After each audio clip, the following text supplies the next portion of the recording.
Kanimoto and Arai and Jojima, even Akahoshi, Hirano.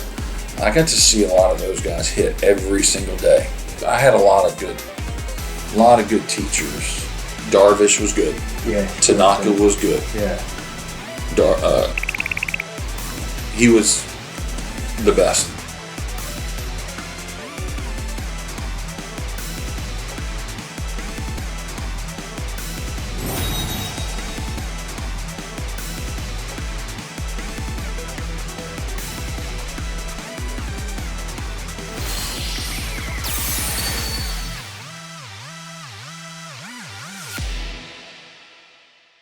Yeah, I was a little more confused at Seibu. I wasn't 100% sure what was going on and everything like that.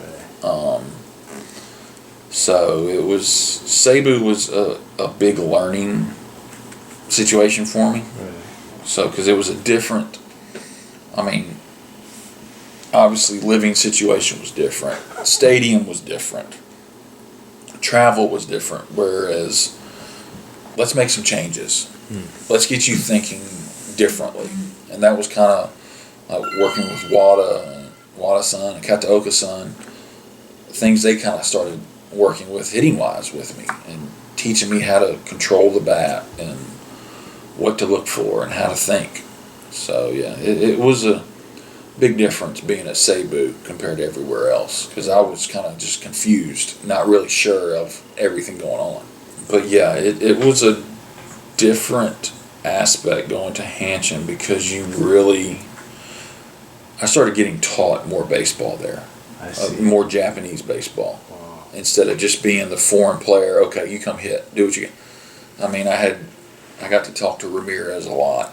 Oh, really? Yeah. So I learned it, figured it out a little bit. I had to keep learning because as soon as you think you figure out baseball, you're done. You can never stop learning in this game.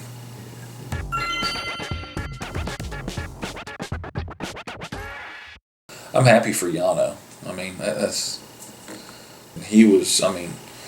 He'll do good. He's a very smart baseball person. So a lot of times, the catchers are the smart ones, it seems like. Yeah. Yano it was always fun to be around Yano because, he's such a happy person. He's a nice guy. Very knowledgeable of baseball, knows the game.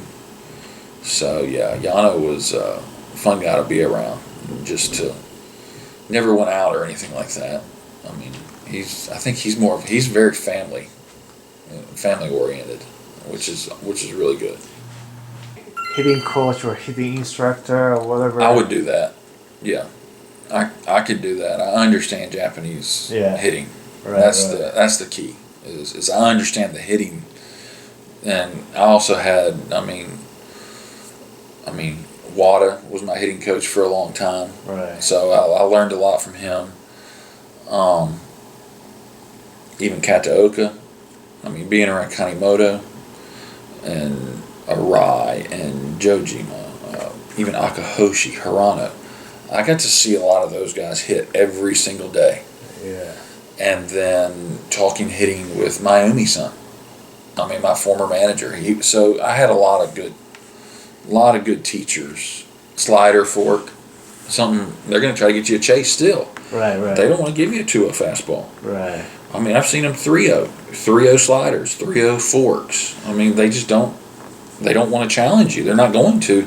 Where here in the U.S., they're going to throw a fastball around me to help me understand Japanese baseball and the hitting there. So yeah, I would consider doing hitting, the hitting coach over there. Yeah.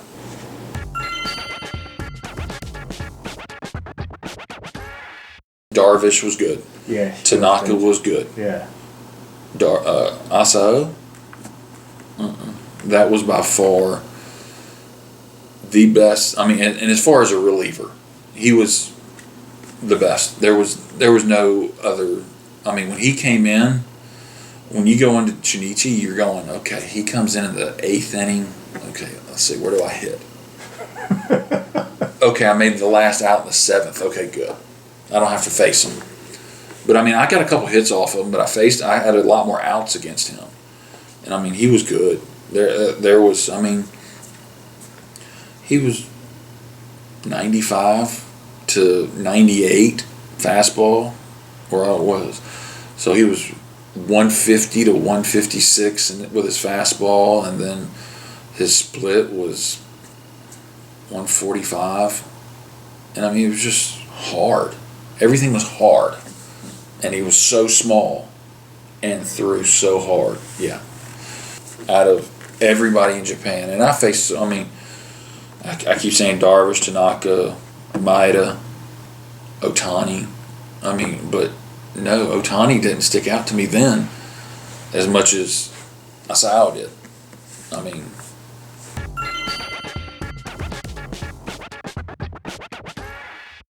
he had good stuff. There's no doubt about that. But he had good fastball. I mean, he could throw 100 miles an hour. Right. And his split wasn't as good yet. And so I'm trying to think. We faced him at Chiba one time. And I mean, he was good. There's no doubt about that. But I didn't think of him as a pitcher. I was thinking of him as a hitter. Oh, really? Because he's... Wow. Yeah. But he's a good pitcher, too. But yeah, God, could he hit. I mean, even when he was 18, 19 years old. So yeah, it was something to watch him. So you're not surprised right now he hitting 43, 44 right now? Mm-mm. He could. Oh yeah, very easily. He's that good. Yeah, there's no doubt about that. He's good. I was reached out to about probably a year and a half or 2 years ago about it. William Brooks reached out to me about it, and I mean, I talked to him. I mean, he text messaged me probably every other month, something like that, just to let me know. I mean, he wants me to come back to Japan with them also when they get a chance to get the foreign players to come back and with that association and everything. I told him I'd love to go.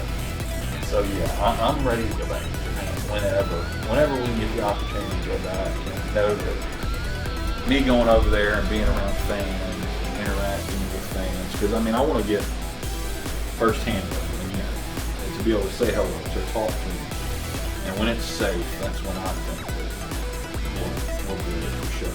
Because I want to get part of it. I mean, I would love to take my kids, my two little ones, to a Giants Tigers game. You know, that would be fun. Yeah. I'd like them to see one at Cochin and one at Tokyo, so that it's